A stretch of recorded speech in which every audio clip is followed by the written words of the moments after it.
Bom dia, meus irmãos. A graça e a paz do Senhor seja conosco, amém? Quero meditar com vocês hoje no segundo capítulo do livro de Crônicas, segunda Crônicas, capítulo 2. Tomando um cafezinho com vocês aqui, ó. Essa xícara eu ganhei em Ibiúna. Gosto muito de tomar café nela. Diz assim, olha, o versículo 1º do segundo capítulo das Crônicas. Salomão deu ordens para a construção de um templo em honra do nome do Senhor e de um palácio para si mesmo. Duas construções.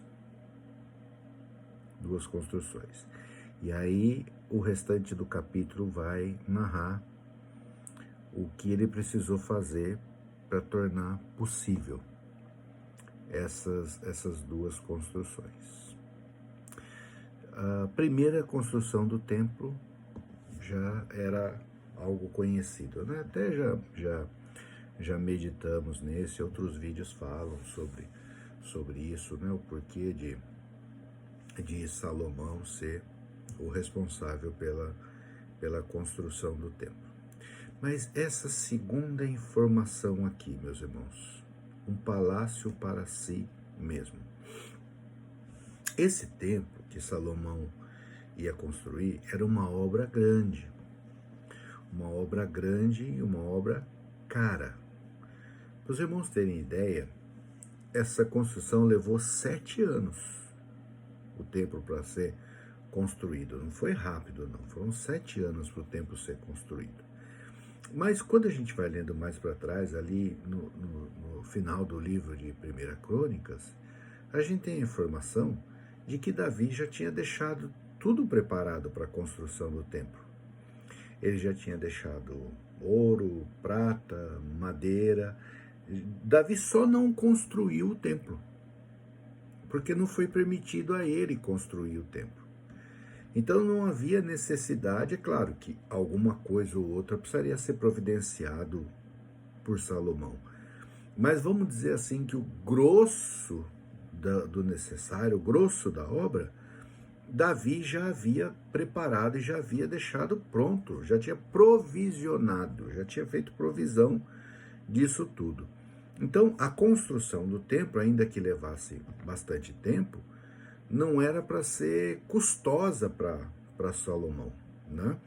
Porque a maior parte do necessário para a construção já havia sido providenciado pelo próprio Davi. Mas Salomão inclui uma construção aí nesse negócio, gente. Ele inclui a construção de um palácio para ele. O acordo não era esse. O acordo era a construção de um templo. Mas está errado ele construir uma casa para ele? De maneira nenhuma. Mas talvez a gente precisa pensar direito quando a gente começa a misturar as coisas. Ele já tinha um palácio para morar. Davi tinha um palácio, Davi era rei, ele foi o sucessor de Davi. Então Salomão tinha já um palácio. Ele não precisava de um novo palácio. Aí a gente precisa pensar nas nossas ânsias pelas coisas que nós queremos e as coisas que nós precisamos. Porque muitas das coisas que nós queremos, nós não precisamos, porque nós já temos, né? Às vezes eu tenho um relógio muito bom, bonito, funciona. Eu quero ter 20 relógios. Eu preciso? Não. Eu preciso de um que funcione e não preciso de 20, mas eu quero 20. Às vezes eu tenho um tênis, um sapato, um chinelo que me acompanham em tudo aquilo que eu preciso. Ah, não, mas eu quero ter 10 pares de sapato. Eu quero ter 10 pares de tênis. Eu quero um chinelo para ficar em casa, eu quero um chinelo para ir para a rua, eu quero um chinelo para passear, eu quero um chinelo para ir para a praia, eu quero um chinelo para ir para a piscina. Eu preciso de tudo isso? Não. Mas às vezes eu quero.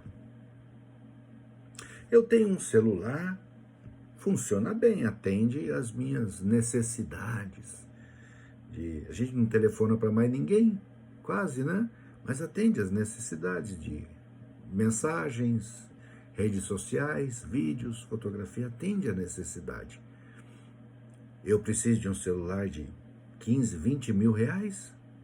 Não. Mas eu quero. Né? Eu tenho uma casa, um teto, confortável dentro da medida do possível. Eu preciso de uma casa luxuosa, um palacete? Não. Mas muitas vezes eu quero. Tem um carro que me leva para onde eu preciso. Sorocaba, São Paulo, Ibiúna. Leva bem. Mantendo a manutenção, as coisas bonitinhas, leva bem. Eu preciso de um carro que custe 3, 4 vezes mais? Não. Mas às vezes eu quero. E aí, esse eu quero que muitas vezes começam a criar complicações para a gente. Salomão levou 7 anos para construir o templo, levou 13 anos para construir esse palácio. Para construir esse palácio foi uma dificuldade. A gente não tem indicação no texto bíblico que ele se endividou para isso. Mas ele teve que aumentar impostos. Sabe quem sofreu? O povo que teve que pagar isso aí. Aumentou em impostos, aumentou a quantidade de trabalho forçado, colocou trabalho forçado sobre as pessoas para construir esse palácio. Gerou revolta, gerou descontentamento. Teve que fazer acordos e foi aí que ele começou a acumular casamentos e diz ele, o próprio texto bíblico chegou a ter 700 esposas e 300 concubinas. Uma coisa muito trabalhosa, muito cansativa, muito dispendiosa, que deu muita dor de cabeça para Salomão. Mas foi por algo que ele necessitava. Ele não tinha casa. Era isso? Não, ele tinha. Ele tinha casa. Ele tinha palácio. Mas foi por algo que ele queria. Algo que ele queria. Né? E a princípio querer, quando a Bíblia diz assim, todas as coisas não são listas, mas nem todas as coisas não convêm. Eu não estou dizendo que querer algo melhor é errado. Não é isso. Não é isso, não. Pelo contrário, eu acho que a gente tem que crescer na vida. A gente tem que crescer na vida, a gente tem que progredir. Né? Mas a gente tem que tomar cuidado para não sair misturando as coisas.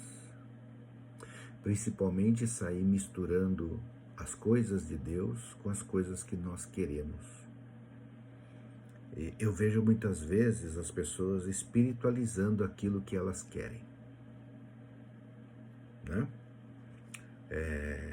Não, mas é porque Deus abençoou, porque Deus abriu a porta, é porque deu errado isso, porque era para dar certo aquilo, sabe? Tentando dar ares de sacros, ares espirituais, aquilo que é apenas do coração. Aquilo que é apenas do coração. A gente tem que consultar a origem dos nossos desejos. Vou inventar uma palavra aqui, a origem dos nossos quereres. De onde é que vem isso dentro de nós? Qual é o custo? Qual é o custo financeiro? Qual é o custo emocional? Qual é o custo relacional disso tudo? Para nós não corrermos o risco de nos tornarmos pessoas egoístas. O que são as pessoas egoístas? Aquelas que pensam apenas no seu querer. Elas pensam apenas individualmente, em detrimento do coletivo. Elas querem impor o seu desejo próprio ao grupo. Não foi isso que Salomão fez? Era desejo dele um palácio novo. E aí o que ele fez? Ele impôs isso ao grupo. Ele aumentou o imposto do povo. Ele obrigou trabalho forçado do povo. Era algo do individual que ele forçou sobre o coletivo. E isso é uma ação egoísta. Então a gente tem que sempre consultar a origem daquilo que a gente quer no nosso coração, para a gente não sair misturando as coisas e pagar um preço alto, financeiramente, emocionalmente, coletivamente e relacionalmente. Isso tudo aqui em contraste interessante nessa leitura de hoje, porque aí nós lemos o capítulo 5 de Mateus, que vai falar do nascimento de Jesus, o Rei dos Reis, o Senhor dos Senhores, que nasceu numa simplicidade inimaginável e que disse: eu não tenho um teto sobre a minha cabeça, o meu travesseiro é uma pedra. O Rei dos Reis não precisava dos palácios humanos e nunca precisou. E os seus servos também não precisam das glórias humanas. Ainda que queiram, não precisam. Deus nos abençoe.